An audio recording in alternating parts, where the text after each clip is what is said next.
Terlihat, Bu. Oke, terima kasih Herman Oke. konfirmasinya. Oke. Nah, eh sebenarnya untuk materi kali ini hampir sama dengan materi kita sebelumnya, yaitu terkait estimasi parameter dengan regresi OLS. Nah, mungkin untuk kelas A1 masih belum mendapatkan yang tentang teorinya ya. Mungkin sambil saya review sedikit untuk estimasi parameter dengan regresi OLS sebelum masuk ke yang ya. Statistika. Kabeh banget SPSS. Iya.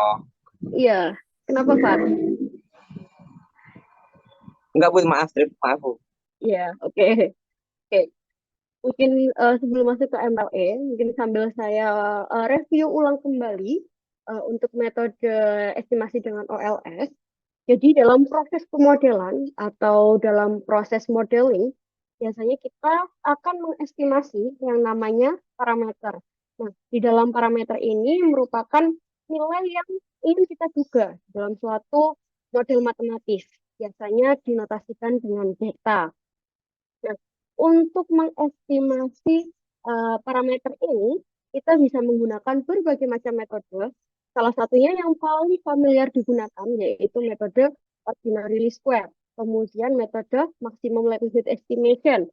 Kemudian ada lagi metode Bayesian. Kemudian ada metode method of moment. Kemudian ada generalized method of moment. Kemudian ada partial least square, ada generalized least square, dan masih banyak lagi metode-metode lainnya yang dapat kita gunakan untuk proses estimasi parameter dari model. Nah, untuk metode kuadrat terkecil sendiri atau metode OLS merupakan metode yang sering digunakan untuk mendapatkan nilai-nilai penduga dalam pemodelan regresi yang eh, yang caranya kita lakukan dengan cara meminimumkan jumlah kuadrat error. Jadi, ketika kita melakukan proses estimasi dengan metode OLS, maka kita perlu yang namanya membentuk fungsi least square. Nah, ketika teman-teman melakukan metode estimasi dengan maximum likelihood estimation, maka teman-teman perlu yang namanya membentuk fungsi likelihood. Seperti itu. Nah, untuk metode OLS sendiri, kita perlu meminimumkan fungsi least square-nya, sedangkan untuk maksimum likelihood estimation atau MLA kita perlu memaksimumkan seperti itu. Nah, ini bentar. Oke. Ini merupakan bentuk umum dari model regresi sederhana, di mana model ini hanya terdapat satu variabel prediktor dan satu variabel respon. Bentar, saya aktifkan anonimnya dulu. Oke. Nah, di sini ada variabel respon yang dinotasikan dengan YI, kemudian variabel prediktornya dinotasikan dengan XI. Nah, di sini eh, parameter yang ingin diestimasi yaitu nilai parameter dari beta 0 dan beta 1. Nah, untuk metode OLS sendiri atau ordinary least square, yang pertama kali teman-teman harus lakukan yaitu membentuk fungsi least square atau membentuk fungsi kuadrat error. Nah, bagaimana cara membentuk fungsi kuadrat error? Yang pertama-tama teman-teman harus mendefinisikan terlebih dahulu bagaimana bentuk error dari suatu model. Kalau misalkan modelnya itu suatu regresi sederhana, maka error yang terdefinisi yaitu Y1 atau variabel respon dikurangi dengan beta 0 dikurangi dengan beta 1 X1, yang mana beta 1 X1 ini yang merupakan parameter untuk variabel prediktor yang pertama. Nah, kemudian setelah teman-teman mendapatkan fungsi dari fungsi error, teman-teman bisa mengkuadratkan nilai tersebut atau fungsi tersebut dengan cara sigma error dikuadratkan. Nah, nilai dari kuadrat dari error ini yang nantinya akan kita minimumkan. Nah, tujuannya agar kita mendapatkan estimasi untuk beta 0 dan beta 1. Nah, cara meminimumkannya yaitu didiferensialkan satu kali atau diturunkan satu kali, kemudian hasilnya disama dengankan 0. Itu cara meminimumkan dari suatu fungsi di square. Nah, ini salah satu contohnya ketika teman-teman meminimumkan terhadap fungsi beta 0, di sini didapatkan nilai beta 0 topi itu sama dengan Y bar dikurangi beta 1 X bar dengan proses yang seperti ini. Jadi ini membentuk fungsi kuadratnya terlebih dahulu, kemudian diturunkan terhadap beta 0. Nah, ketika diturunkan terhadap beta 0, berarti nilai kuadratnya diturunkan, kemudian YI min beta 0 min beta 1 X1 tetap karena masih pangkat 1. Kemudian karena yang ingin diturunkan adalah beta 0, maka kita melihat koefisien dari nilai beta 0. Yang mana di sini koefisiennya adalah negatif 1. Sehingga di sini muncul nilai negatif 1. Yang kemudian kita lakukan manipulasi matematis sehingga didapatkan nilai beta 0 adalah Y bar dikurangi beta 1 topi X bar. Ini merupakan estimator dari beta 0. Nah, selanjutnya, langkah yang sama kita lakukan untuk mendapatkan estimator dari beta 1. Jadi teman-teman turunkan terlebih dahulu hasil fungsi kuadrat errornya. Jadi di sini diturunkan terhadap nilai beta 1, maka nilai 2-nya turun terlebih dahulu. Kemudian fungsi dari YI min beta 0 min beta 1 XI tetap ada karena masih ada pangkat 1. Kemudian diturunkan terhadap beta 1, yaitu nilai koefisiennya yaitu negatif X1. Sehingga di sini muncul nilai min X1.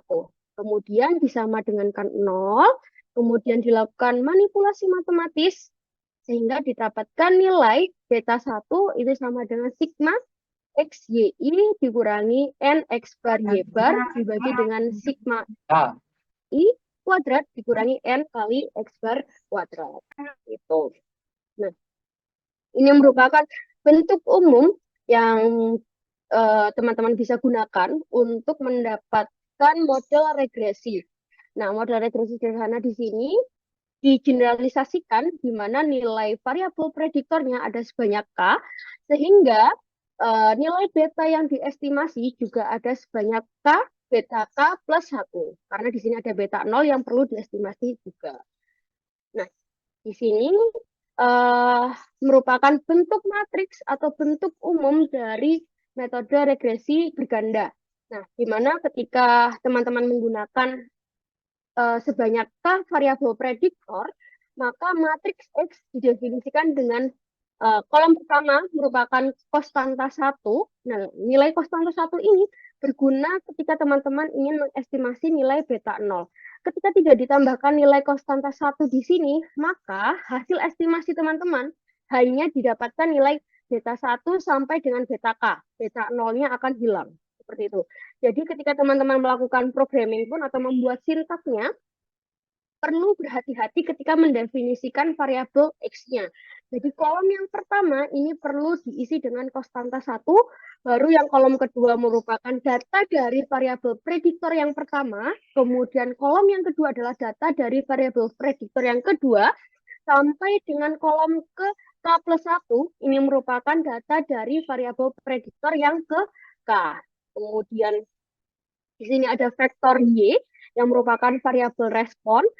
Kemudian ada juga vektor E yang merupakan atau epsilon yang merupakan vektor dari residual atau error. Seperti itu. Nah, langkah-langkahnya pun sama ketika ingin melakukan estimasi dengan metode OLS. Jadi dibentuk terlebih dahulu fungsi kuadratnya. Jadi ketika teman-teman ingin mengkuadratkan bentuk matriks, maka di sini menggunakan fungsi transpose atau operator transpose. Jadi Y minus X beta ini yang merupakan hasil dari bentuk dari error, di mana di sini ketika error kita definisikan sebagai Y minus X beta. X-nya ini merupakan variabel prediktor atau variabel bebas, dan betanya adalah parameter yang ingin kita estimasi. Kemudian kita transpuskan atau kita kalikan dengan Y min X beta, sehingga didapatkan nilai standar sum square error atau nilai fungsi least square gitu. Nah, selanjutnya untuk mendapatkan estimator dari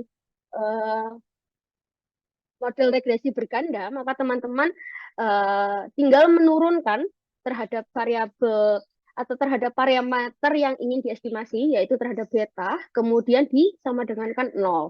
Nah, hasilnya adalah X transpose X inverse dikali X transpose Y. Jadi ini bisa dicoba Mungkin di statistika matematika sudah diajarkan, jadi tinggal mereview ulang cara mendapatkan estimator beta untuk regresi berganda.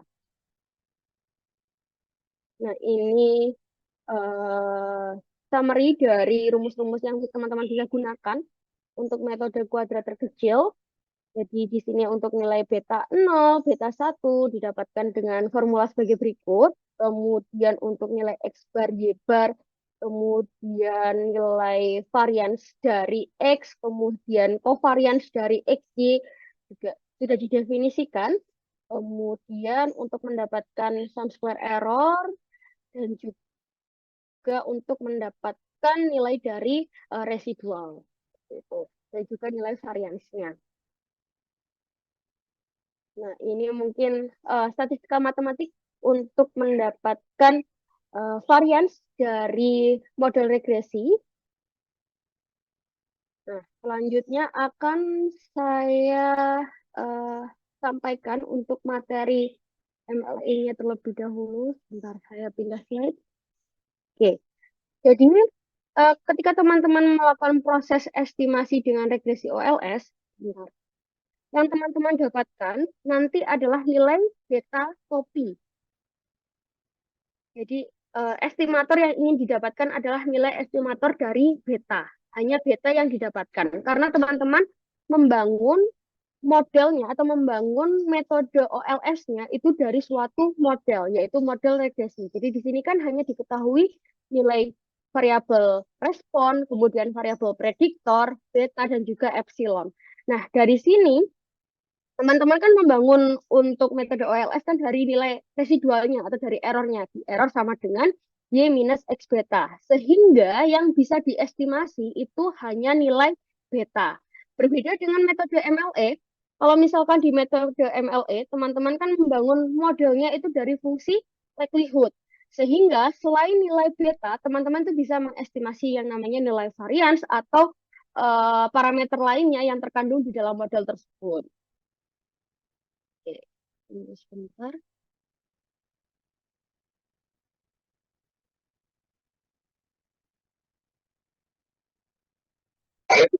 Baik. Jadi metode selanjutnya, metode estimasi yang bisa teman-teman gunakan untuk proses estimasi parameter dalam model regresi yaitu metode MLE. Nah, metode MLE ini merupakan salah satu metode yang digunakan untuk menentukan nilai dari suatu parameter model. Nah, nilai dari parameter model tersebut didapatkan jika fungsi likelihood dimaksimalkan.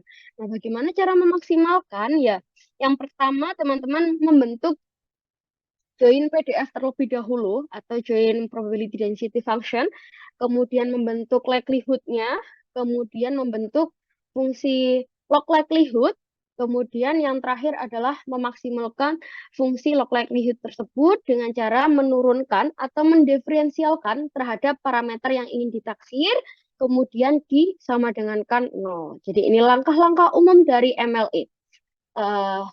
Ketika teman-teman melakukan proses estimasi dengan MLE, kemudian didapatkan kondisi yang tidak close form, di mana kondisi dari nilai parameter sisi kanan itu masih mengandung parameter yang diestimasi. Sehingga di situ ada nanti yang namanya tambahan proses optimasi. Nah, proses optimasi sendiri itu banyak sekali caranya. Ada yang bisa menggunakan metode Newton-Raphson, bisa menggunakan metode Nadelmaid, bisa menggunakan BFGS, bisa menggunakan BFGSR, dan masih banyak metode-metode optimasi lainnya yang bisa ditambahkan di metode MLE. Seperti itu. Di metode least square pun seperti itu. Ketika teman-teman mendapatkan kondisi yang tidak close form, maka teman-teman perlu menambahkan yang namanya metode optimasi. Oke. Nah, ini merupakan salah satu contoh ketika kita ingin menerapkan metode MLE untuk distribusi Poisson. Jadi kalau misalkan mungkin teman-teman di statistika matematika atau di mata kuliah lainnya tentunya akan dibahas kembali terkait metode maximum likelihood estimation atau metode OLS. Nah, mungkin contoh-contohnya kan biasanya menggunakan distribusi normal. Nah, untuk kali ini mungkin akan saya sampaikan bagaimana cara kita menerapkan metode maximum likelihood estimation untuk distribusi Poisson. Nah, jika teman-teman memiliki YI merupakan variabel random discrete yang berdistribusi Poisson dari suatu kejadian pada interval waktu tertentu, maka YI akan memiliki densitas peluang atau probability density function, yaitu eksponen pangkat min mu i dikalikan dengan mu i pangkat YI dibagi dengan YI faktorial. Jadi ini merupakan PDF dari distribusi Poisson. Nah, uniknya di distribusi Poisson ini, nilai min dan juga varians itu nilainya sama, di mana nilai min atau nilai ekspektasi dari YI itu sama dengan varians dari YI, yaitu sebesar mu. Nah, kondisi ini kita sebut sebagai kondisi equidispersi. Tetapi pada prakteknya, kondisi equidispersi ini tidak selalu terpenuhi. Seringkali nilai varians yang teman-teman dapatkan atau teman-teman teliti di dalam penelitian atau percobaan atau eksperimen terkadang lebih kecil atau lebih besar dari nilai rata-ratanya. Nah, kondisi varians yang lebih kecil dari nilai min atau nilai rata-rata, maka kita sebut sebagai underdispersi. Sebaliknya, ketika nilai varians tersebut itu lebih besar dari nilai rata-rata atau nilai min, maka kita sebut sebagai kondisi overdispersi. Nah, kondisi-kondisi inilah yang menyebabkan metode Poisson atau metode sederhana Poisson itu tidak dapat digunakan. Biasanya nanti akan diberikan opsi bisa menggunakan yang namanya metode generalized Poisson atau menggunakan zero inflated Poisson dan masih banyak lagi pengembangan dari metode Poisson. Nah, mungkin untuk saat ini yang kita bahas kita fokuskan ke distribusi Poisson terlebih dahulu, yang paling sederhana terlebih dahulu, di mana kita ingin mengestimasi parameter dari distribusi Poisson. Nah, jika teman-teman amati di sini, bentuk likelihood dari distribusi Poisson adalah E pangkat minus N mu dikalikan mu sigma YI dibagi dengan YI faktorial. Jadi, nilai yang ingin diestimasi biasanya adalah nilai dari parameter mu. Karena N-nya itu kan biasanya kan N banyaknya data, YI ini merupakan datanya. Sehingga yang diestimasi adalah nilai mu. Atau terkadang biasanya di beberapa buku atau referensi biasanya dinotasikan dengan lambda. Jadi eh, bentuk PDF atau bentuk likelihood dari distribusi Poisson didefinisikan dengan E pangkat minus N kali lambda dikalikan dengan lambda pangkat sigma YI dibagi dengan perkalian YI faktorial. Seperti itu. Nah, langkah selanjutnya, setelah teman-teman membentuk fungsi likelihood dari PDF atau probability density function distribusi Poisson, selanjutnya teman-teman bisa menyusun fungsi log likelihood. Jadi log likelihood itu sebenarnya sama saja dengan learn likelihood. Jadi fungsi log ini kita masukkan ke dalam fungsi likelihood yang sudah kita definisikan di langkah pertama tadi. Kemudian kita ubah bentuknya menjadi lebih sederhana. Jadi yang awalnya seperti ini, yang seperti baris pertama, kita ubah menjadi minus N mu ditambah sigma YI dikali log mu dikurangi dengan log kali YI faktorial. Nah, ini bentuk log likelihood dari fungsi distribusi Poisson. Sudah bisa semuanya kan ya? Sudah dapat kan metode MLA? Mungkin kalau kebanyakan contohnya yang distribusi normal. Jadi ini contoh untuk yang distribusi Poisson. Nah, selanjutnya, ketika teman-teman sudah mendapatkan nilai log likelihood, langkah selanjutnya adalah melakukan estimasi parameter. Nah, seperti yang saya sebutkan sebelumnya, bahwasanya dalam distribusi Poisson, parameter yang ingin kita estimasi adalah parameter mu. Sehingga di sini, fungsi likelihood yang kita dapatkan di langkah kedua, kita turunkan atau kita diferensialkan terhadap parameter mu. Sehingga di sini nilai dari del min n mu ditambah dengan sigma log mu dikurangi dengan log y faktorial diturunkan terhadap mu. Nah, di sini yang mengandung mu hanya min n mu dan juga y log mu. Sehingga hasilnya adalah minus n ditambah dengan sigma YI, turunan dari log mu adalah 1/mu, kemudian hasil turunan pertama kita atau hasil diferensial pertama kita maksimumkan dengan cara disamadengankan 0, sehingga hasilnya sebagai berikut, di mana nilai N kita pindah ruaskan ke kanan, kemudian eh, kita ingin menaksir parameter mu, sehingga di sini kita dapatkan untuk mu itu sama dengan 1/n sigma yi, atau mu sama dengan x bar, sehingga ini memenuhi kondisi unbias ya. Jadi mu sama dengan x bar, atau parameter sama dengan statistiknya. Nah, dari sini eh, kita dapat definisikan bahwa untuk estimasi dari distribusi Poisson bentuknya adalah closed form. Karena di sini sisi kiri hanya mengandung parameter yang diestimasi, yaitu mu. Kemudian sisi kanannya tidak mengandung parameter yang diestimasi, yaitu mu. Jadi di sini hanya mengandung 1/n sigma yi. Nah, ini kita sebut sebagai kondisi yang closed form. Nanti berbeda lagi dengan kondisi untuk regresi Poisson. Jadi tolong dibedakan antara distribusi Poisson dengan regresi Poisson. Kalau distribusi Poisson, dia bentuknya closed form. Nanti kalau misalkan kita pindah ke yang regresi Poisson, nanti bentuknya tidak closed form. Oke, nah selanjutnya, yang tadi kan kita sudah turunkan secara matematis, ini merupakan pendekatan secara teoritik. Langkah selanjutnya yang bisa teman-teman lakukan adalah melakukan estimasi dengan pendekatan analitik dengan menggunakan R, di mana teman-teman bisa menginstal package stats4 dan juga package MAS untuk melakukan estimasi parameter dengan menggunakan MLE, atau bisa juga menggunakan package MaxLink. Tapi untuk yang distribusi Poisson mungkin kita coba menggunakan yang stat4 terlebih dahulu. Jadi di sini cara menginstal package stat4, yaitu menggunakan function library, kemudian stat4 dan juga menggunakan package MAS.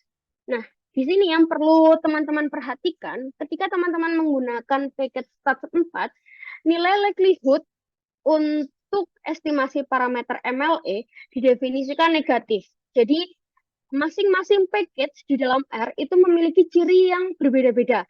Ketika teman-teman menggunakan MaxLink, maka fungsi likelihood-nya bernilai positif. Tetapi ketika teman-teman menggunakan stat4, nilai fungsi likelihood-nya bernilai negatif. Jadi ini bisa teman-teman lihat atau teman-teman perhatikan, di mana nilai dari fungsi likelihood merupakan fungsi calculate negative log likelihood. Seperti itu, minus log 1 ini. Nah, ini merupakan fungsi negatif dari log likelihood. Jadi perlu berhati-hati sekali ketika teman-teman menggunakan package yang ada di R. Kecuali teman-teman melakukan optimasinya dengan menggunakan code yang teman-teman kembangkan sendiri atau dikembangkan dari script code-nya. Jadi tanpa perlu menggunakan package, teman-teman tidak perlu hati-hati dengan log likelihood yang ada di dalam package. Seperti itu. Nah, bentar ini saya minimize dulu. Oke. Selanjutnya, di sini kita ingin membangkitkan data berdistribusi Poisson. Jadi ini ada sebanyak 30 dengan parameter mu.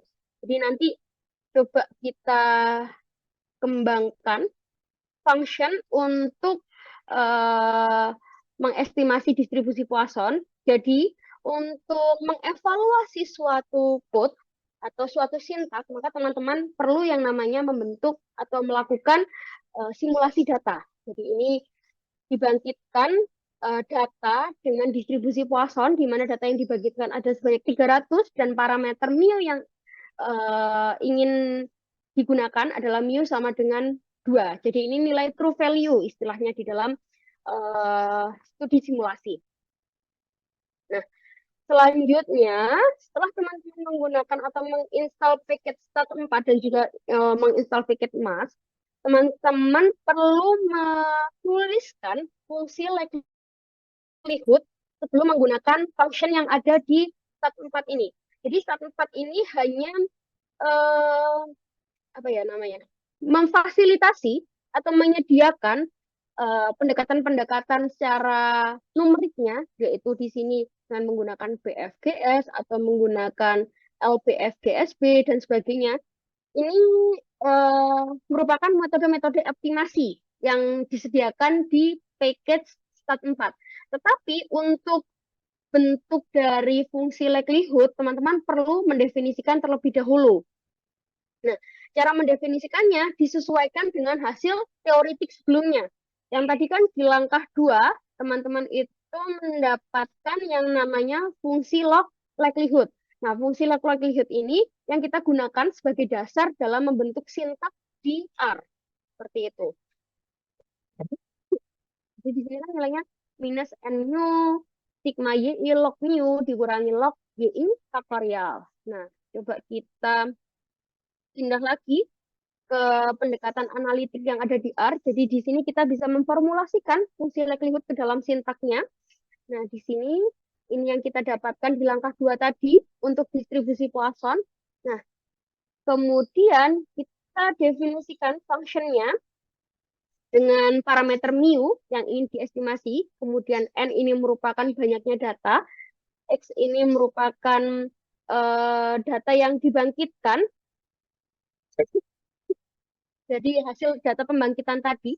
Kemudian dari hasil data pembangkitan tadi kita ingin estimasi berapa sih nilai mu-nya, apakah betul nilai yang kita estimasi dengan function ini mendekati dengan true value-nya. Kalau true value-nya tadi kan kita bangkitkan dengan mu sama dengan 2. Nah, maka nilai mu tadi harus mendekati 2. Seperti itu. Nah, kemudian ini merupakan bentuk fungsi likelihood-nya. Karena di package Stat4 itu fungsi likelihood-nya didefinisikan negatif, maka kita perlu mengalihkan fungsi likelihood yang kita dapatkan di langkah 2 secara teoritis dengan nilai negatif. Jadi, di sini negatif N mu ini dikalikan negatif, berarti dia menghasilkan nilai positif. N kali mu, kemudian di sini yang awalnya positif, kita kali negatif, berarti di sini menjadi negatif sum X atau sum Y juga boleh. Kemudian kita kalikan dengan len mu. Nah, fungsi len di dalam R itu biasanya menggunakan fungsi log. Jadi di sini menjadi log mu. Kemudian di sini negatif len UI faktorial yang awalnya negatif dikali negatif, maka hasilnya menjadi positif. Jadi di sini menjadi positif sum merupakan jumlahan dari log YI faktorial. Jadi faktorial dari YI atau faktorial dari X. Kemudian ini kembali ke fungsi likelihood-nya. Kemudian, nah, di sini ini merupakan function yang kita gunakan berdasarkan package Stat4, yaitu estimation untuk Poisson sama dengan MLE. Ini MLE merupakan function yang ada di Stat4. Kemudian minus log L, ini merupakan fungsi negatif dari log likelihood. Jadi di sini kita definisikan yang awal L Poisson ini, berarti minus log L ini sama dengan L Poisson, ini merupakan fungsi yang sudah kita definisikan berdasarkan pendekatan teoritik yang sudah kita turunkan di langkah yang kedua. Kemudian start ini sebagai initial value, misalkan kita ingin menggunakan initial value 2, kemudian kita summary merupakan ingin menampilkan hasil dari estimasi Poisson. Oke. Mungkin langsung kita coba di R-nya terlebih dahulu. Bentar, R Studio. Sudah tampil ya, dua layar, R dan juga PPT. Nah, di sini, sebentar, ini saya hapus dulu, Ctrl L. Oke, di sini saya akan mengaktifkan package atau library dari Stat4 terlebih dahulu, kemudian library dari MAS, kemudian saya bangkitkan data, di mana data tersebut berdistribusi Poisson sebanyak 300 dengan parameter lambda. Lambda ini bawaan dari package-nya ya. Bentar. Misalkan saya ketikkan di sini airpoise. Datanya airpoise. Oh, sorry. Nah,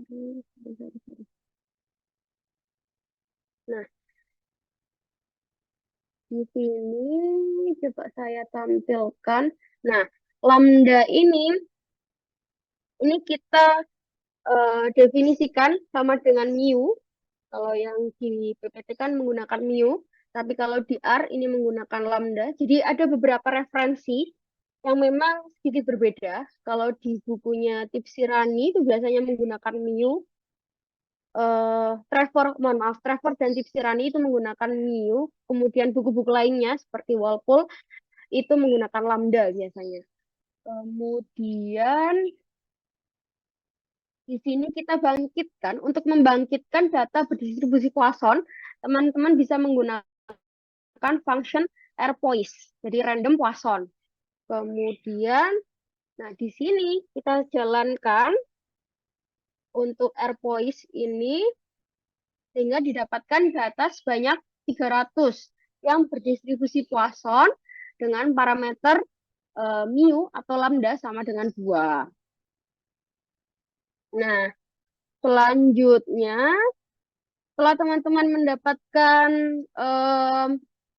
data bangkitan yang berdistribusi Poisson, teman-teman bisa melakukan estimasi parameter mu dengan function yang sudah kita susun tadi.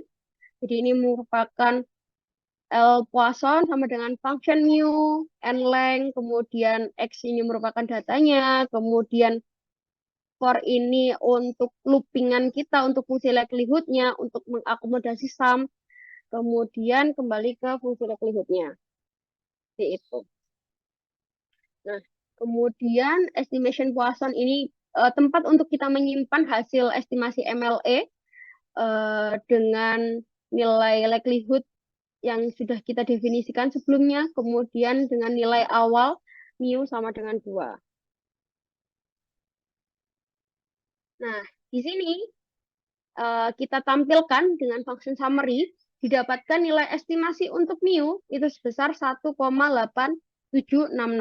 Jadi nilai ini mendekati 2.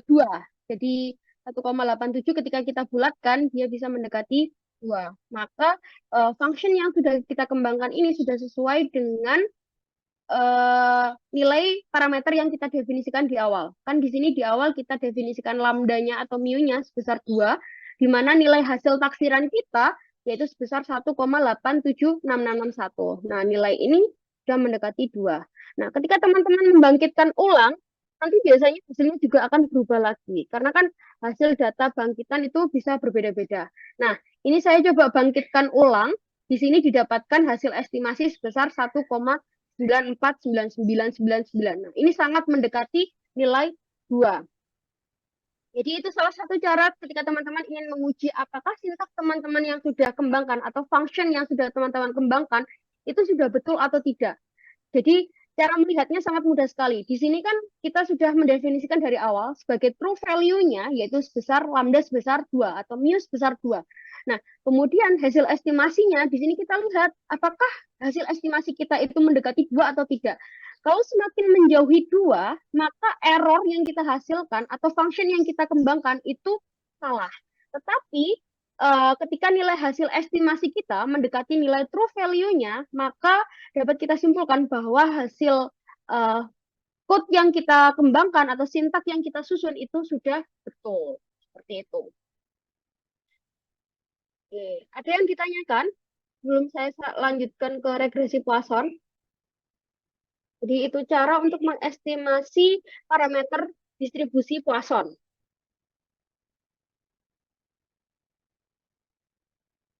Oke. Bisa saya lanjutkan ya. Oke. Oke, selanjutnya ketika kita ingin mengaplikasikan metode maximum likelihood estimation dalam pemodelan regresi Poisson. Jadi kalau di distribusi Poisson kita hanya bermainnya di satu data yaitu Y saja. Kalau misalkan di regresi Poisson maka kita bermainnya di variabel respon dan juga variabel prediktor seperti itu. Nah, di sini di dalam regresi Poisson merupakan salah satu pendekatan yang dapat digunakan untuk melakukan analisis data jumlahan atau data cacahan atau sering juga disebut sebagai data counting. Nah, di mana model yang terbentuk merupakan model yang non-linear. Kemudian, model regresi Poisson merupakan pengembangan dari linear model atau kita sebut sebagai generalized linear model, istilahnya ini GLM, di mana GLM sendiri itu terdiri dari 3 komponen utama. Yang pertama yaitu komponen random, kemudian komponen sistematik, dan juga link function. Nah, komponen random yang disebut komponen random ini biasanya adalah variabel random atau variabel dari Y yang sifatnya memang dia acak atau random. Kemudian yang komponen sistematik ini biasanya adalah variabel X yang memang sifatnya itu sudah fix atau fix variabel. Kita sebut sebagai fix variabel. Kemudian untuk link functionnya ini merupakan fungsi penghubung yang menghubungkan linear model dengan generalized linear model. Teman-teman pernah tahu ya yang garis-garis yang menghubungkan distribusi antara normal dengan distribusi lainnya. Nah, untuk menghubungkannya itu biasanya kita bisa menggunakan yang namanya link function. Tapi syaratnya teman-teman bisa menggunakan link function ini asalkan distribusi yang teman-teman ingin teliti itu merupakan distribusi keluarga distribusi eksponensial. Seperti itu. Nah, ini yang sudah saya jelaskan tadi. Menurut McCullough and Elder pada tahun 1989 menyatakan bahwasanya jenis linear model itu terdiri dari 3 komponen utama, yaitu komponen random yang merupakan variabel respon, kemudian komponen sistematik yang merupakan covariat atau variabel prediktor atau variabel bebas, kemudian komponen yang terakhir adalah link function yang merupakan komponen penghubung antara komponen random dan komponen sistematik. Nah, bagaimana cara mendapatkan link function? Yang pertama, teman-teman bisa melogaritmakan kedua ruas persamaan untuk densitas peluang distribusi Poisson, kemudian mengeksponensialkan kedua ruas persamaan yang didapatkan pada tahap sebelumnya, kemudian menyatakan kembali persamaan yang didapatkan pada tahap sebelumnya dalam bentuk umum keluarga distribusi eksponensial. Jadi kunci utama ketika teman-teman menggunakan metode generalized linear model, maka teman-teman harus membawa distribusi yang ingin teman-teman kembangkan itu ke dalam keluarga distribusi eksponensial. Jadi itu syarat utamanya. Nah, ini untuk function dari distribusi Poisson. Langkah-langkahnya yang pertama tadi kan melogaritmakan kedua ruas. Ini kan bentuk PDF dari distribusi Poisson atau probability density function untuk distribusi Poisson yang dilogkan sehingga didapatkan nilai min mu ditambah y log mu dikurangi log y faktorial. Kemudian dieksponensialkan, setelah dilogkan, kemudian dieksponensialkan sehingga didapatkan nilai eksponensial min mu ditambah y log mu min log y faktorial. Nah, di sini tinggal kita lakukan penyesuaian bentuk yang awalnya seperti ini, kita ubah menjadi bentuk yang mendekati keluarga distribusi eksponensial atau eksponensial family biasanya. Nah, setelah kita ubah, di sini kita bisa lihat nilai dari link function-nya. Biasanya link function itu letaknya dekat dengan Y. Jadi Y log mu. Nah, dari sini bisa kita dapat kita ketahui atau definisikan bahwasanya link function dari regresi Poisson adalah log mu. Seperti itu. Nah, log mu ini yang nantinya akan menghubungkan dengan X beta. X beta ini kan bentuk umum dari linear model kan ya. Nah, yang awalnya linear model itu hanya berlaku pada distribusi normal, kemudian kita ingin terapkan di distribusi eksponensial, maka teman-teman harus mengetahui link function dari distribusi eksponensial atau distribusi Poisson dan distribusi lainnya. Jadi kita membawa distribusi lainnya ke bentuk linear model. Nah, di sini bentuk link function untuk regresi Poisson adalah log mu. Jadi di sini ini letak dari link function untuk distribusi Poisson. Nah, karena distribusi Poisson link function-nya ada log mu, maka mu untuk model regresi Poisson didefinisikan dengan eksponen X beta. Karena di sini kalau misalkan menghilangkan log di sisi kiri, maka kita perlu mengalikan dengan eksponensial. Jadi eksponensial kali log nilainya adalah eksponensial kali log mu, nilainya adalah mu. Kemudian di sini kita kalikan eksponensial juga, jadi hasilnya adalah eksponensial X beta. Di mana X ini merupakan matriks dari variabel prediktor atau variabel bebas, kemudian beta ini merupakan vektor dari variabel dari parameter yang ingin kita estimasi. Oke. Tes, tes. Suara saya masih terdengar kan ya? Oke. Selanjutnya, untuk melakukan estimasi parameter regresi Poisson.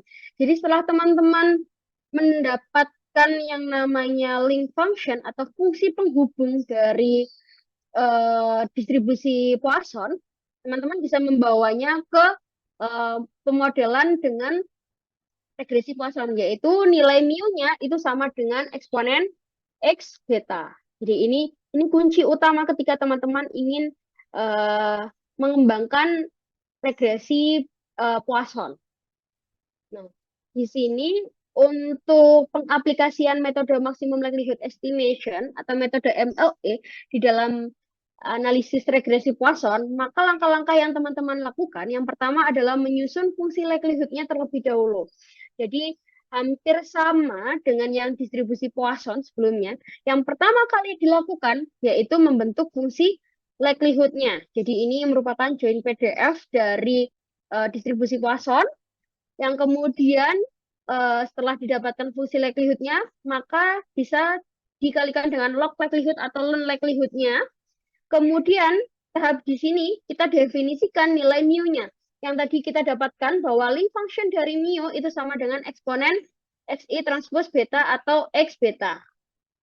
Jadi nilai mu-nya ini kita substitusikan ke dalam fungsi ln likelihood-nya. Nah, dari sini kita dapatkan fungsi ln likelihood yang baru, yaitu nilainya YI, sigma YI, dikalikan dengan XI transpose B, dikurangi dengan eksponen XI transpose B, dikurangi dengan ln YI. Oke, selanjutnya, langkah yang terakhir untuk fungsi log likelihood, untuk fungsi MLE, atau metode MLE yang teman-teman lakukan adalah menurunkan fungsi log likelihood-nya terhadap parameter yang ingin ditaksir. Nah, parameter yang ingin ditaksir di sini kan biasanya kalau di estimasi regresi, yaitu nilai betanya atau parameter betanya. Sehingga di sini diturunkan terhadap beta. Nah, hasil turunan fungsi log likelihood terhadap parameter beta adalah nilai Xi transpose Y dikurangi dengan Xi eksponensial kali Xi transpose B. Bentuk ini merupakan bentuk yang tidak closed form. Ketika teman-teman nanti pindahkan ke sisi kanan, nantinya nilai betanya nanti itu tidak closed form. Nah, oleh karenanya, ketika dia tidak closed form, maka dibutuhkan suatu iterasi numerik untuk mendapatkan nilai taksiran dari beta.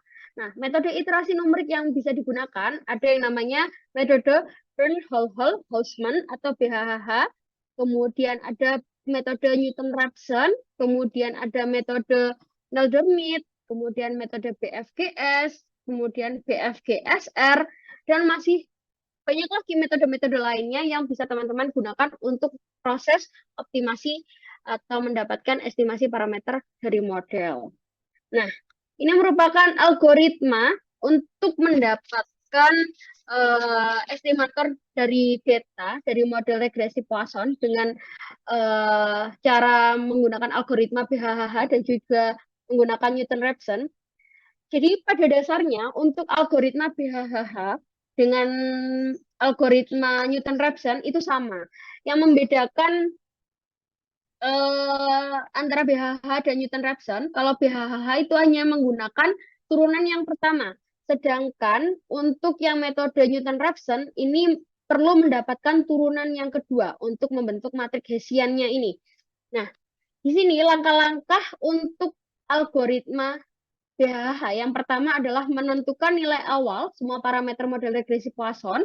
Jadi ini sebagai turning point-nya, nilai awalnya, kemudian membentuk vektor gradiennya, di mana vektor gradien ini merupakan turunan pertama dari fungsi log likelihood, kemudian membentuk matrik Hessian.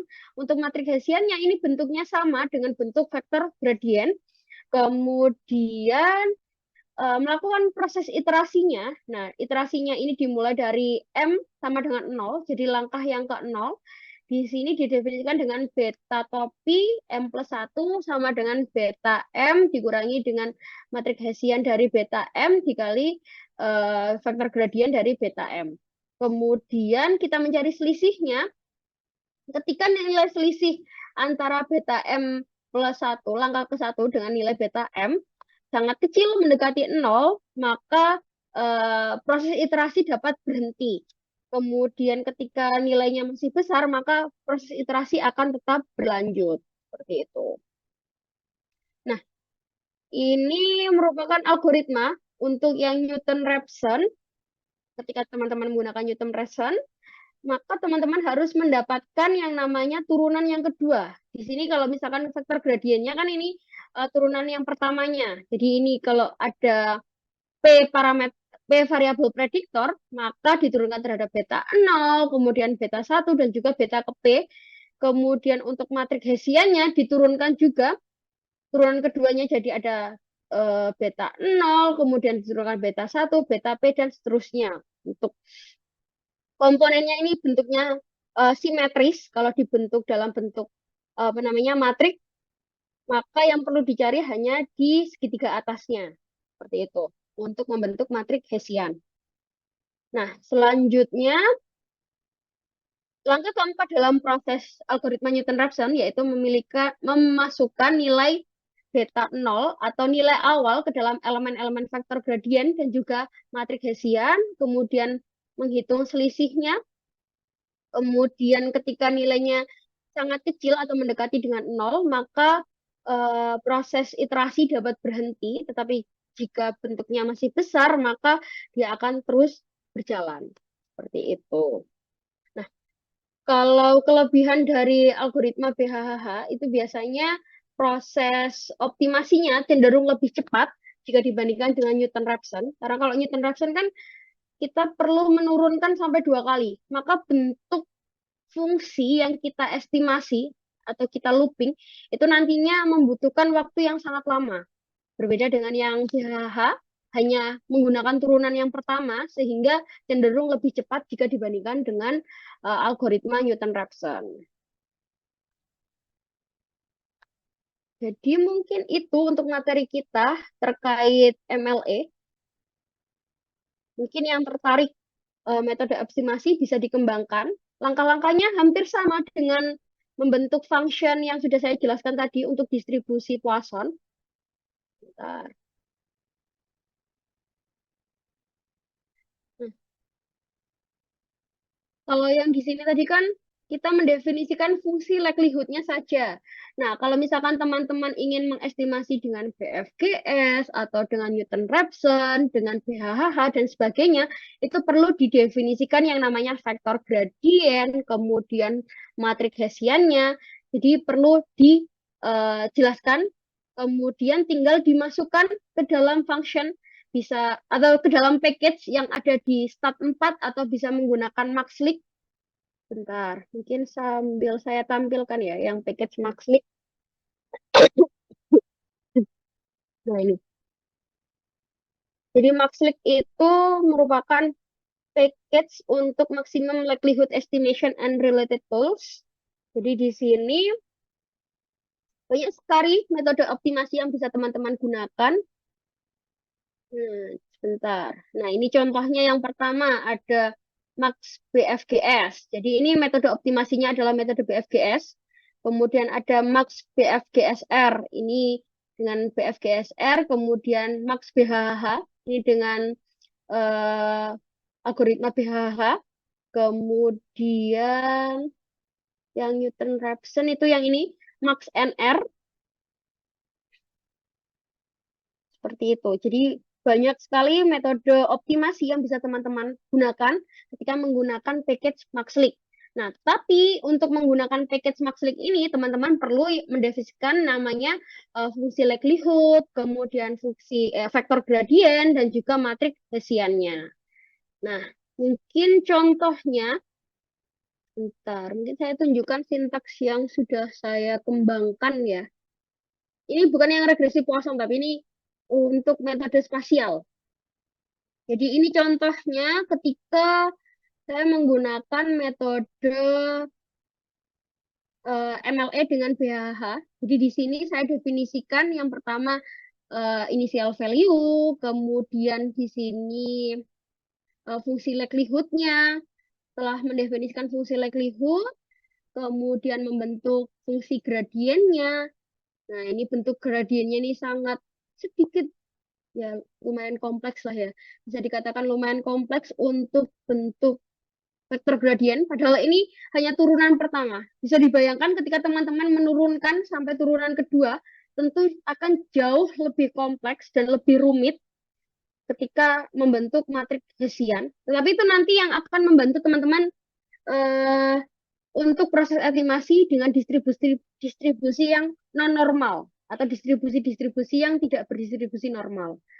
Jadi ini cara-cara optimasi yang sangat berguna yang nantinya mungkin akan teman-teman terapkan ketika melakukan tugas akhir atau penelitian di kemudian hari. Nah, di sini ketika teman-teman menggunakan function maxlik, di sini saya menggunakan max BHH. Jadi Fn ini merupakan fungsi dari likelihood-nya, kemudian grad ini merupakan gradiennya, vektor gradien, kemudian start ini yang merupakan nilai awalnya, jadi theta 0. Nah, jadi ini tidak perlu mendefinisikan matriks Hessian.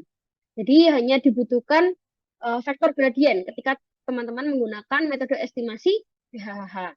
Beda ceritanya kalau misalkan teman-teman menggunakan Newton-Raphson atau metode lainnya yang membutuhkan matriks Hessian. Jadi perlu didefinisikan terlebih dahulu matriks Hessiannya. Seperti itu. Yang ditanyakan? Bentar. Oke.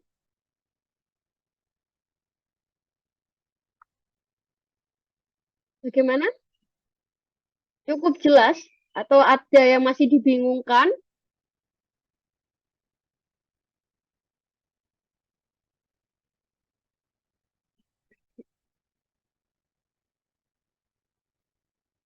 Oke, ini mungkin PHL yang minggu sebelumnya ya. Nanti PHL selanjutnya nanti terkait materi ANOVA, Analysis of Variance dan juga Experimental Design. Nah, ini slide-nya lumayan banyak sekali, jadi kurang dimungkinkan kalau misalkan hari ini, karena kebetulan anak saya kurang enak badan, jadi saya belum bisa menjelaskan kalau untuk hari ini. Mungkin bisa kita cari jadwal yang lainnya untuk materi ini. Ini lumayan banyak. Seharusnya ini saya sampaikan di minggu ini, karena minggu ini kita bertepatan dengan tanggal merah lagi, maka kita perlu mencari jadwal lainnya.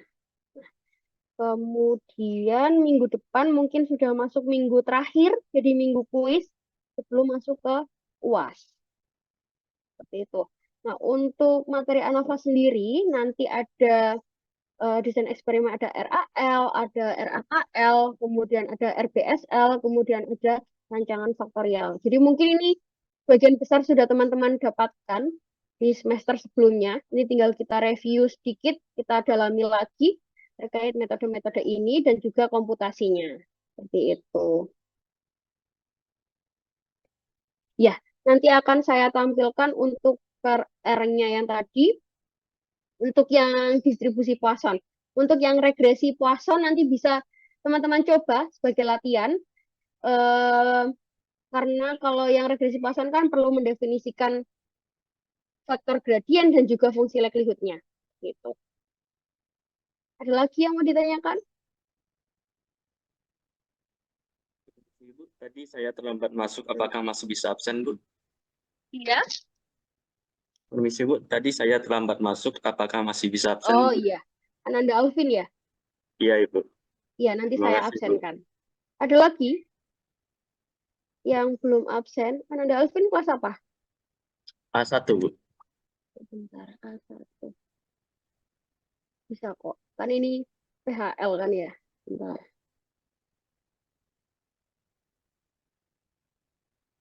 Sebentar. Mm. Kalau hari Rabu kalian full ya? Kalau pagi bagaimana? Nanti coba didiskusikan ya sama ketuanya, sama Rizal, sama Arya Suta. Kira-kira ingin diganti hari apa? Kalau malam juga enggak masalah sih kalau saya. Mohon Ya maaf, nanti ya, ya Rizal. untuk Rabu pagi itu jam berapa Bu ya? Kalau Rabu paginya. Kalau apa? Rabu pagi jam berapa Bu ya? Kalau Rabu pagi saya bisa sekitar jam 10 saya bisa. Soalnya, oh bentar. Oh minggu ini saya tidak ada PTM. Bentar. Berarti jam 7 saya sudah bisa. Kalau Rabu. Bentar. Sambil saya melihat jadwal PTM ya. Sepertinya kalau PTM ini... Bentar ya Rizal. Sambil saya lihat rekap ngajarnya. Hmm, SKS.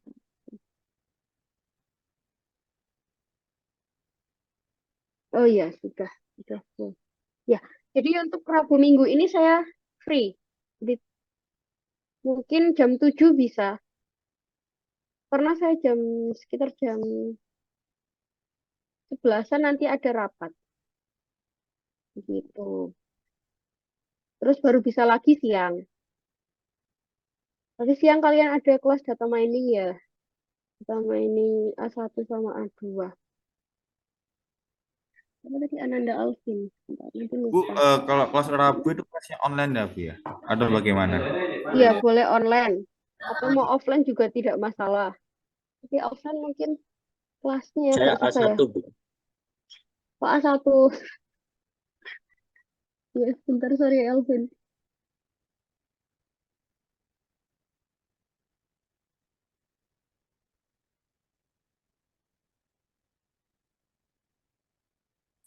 Oke. Oke, terima kasih ya, Bu. Bu, permisi. Iya.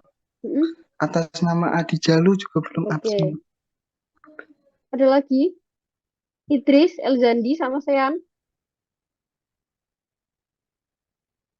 Tidak ada ya?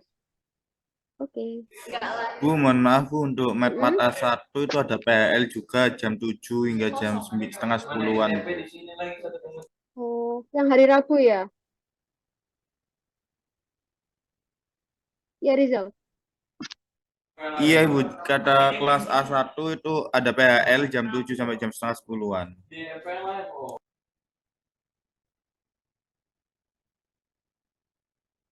Mana kira-kira teman-teman?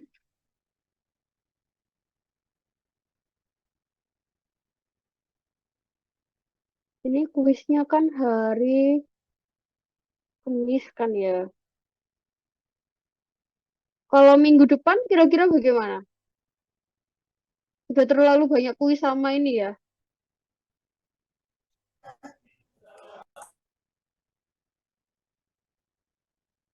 Terlalu banyak kuis sama tugas ya?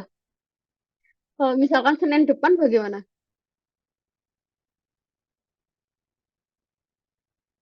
Jam berapa, Bu? Kalau misal Rabu malam gimana Ibu? Kalau Oh, misal boleh, malam, boleh. Rabu berapa malam juga mengganggu Bu boleh. Devi? Oh, Rabu malam. Rabu malam kalian enggak pulang. Rabu malam saya perjalanan ke Lamongan. Kalau mungkin Selasa malam,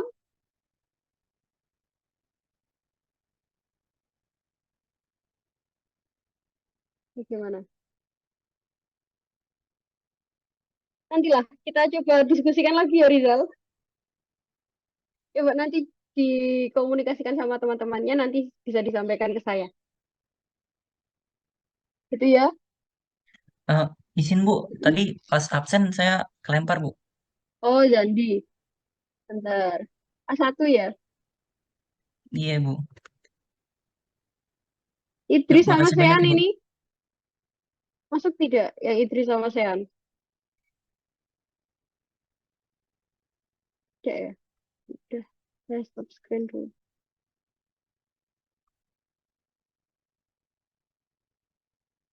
Oke. Mungkin nanti kita diskusikan lagi ya Rizal sama Arya Suta untuk jadwal penggantinya yang PHL minggu ini. Untuk materi terakhir kita yaitu terkait ANOVA sebelum kuis di minggu depan. Eh, mungkin kalau misalkan tidak ada pertanyaan, mungkin bisa saya akhiri. Baik Ibu. Ibu Oke. mau Ibu untuk Rabu masih bisa sebenarnya Ibu karena barusan Bu Dwi chat saya katanya PHR Medmat A1 di cancel Rabunya Ibu karena Bu Dwi ada rapat paginya. Oke. Oke. Masih ada opsi Rabu Ibu. Oke. Oke, nanti disampaikan lagi ya tipsnya bagaimana, kesepakatan kelasnya bagaimana. Kalau misalkan Rabu saya bisa antara jam 1 sampai jam 11-an atau jam 10-an. Kemudian di atas jam 1 saya bisa. Baik Ibu. Terima kasih Ibu. Ini lagi di Terima kasih. Terima kasih Ibu. Oke, sama-sama. Oke, terima kasih banyak. Itu untuk materi hari ini. Mungkin jika saya ada salah kata,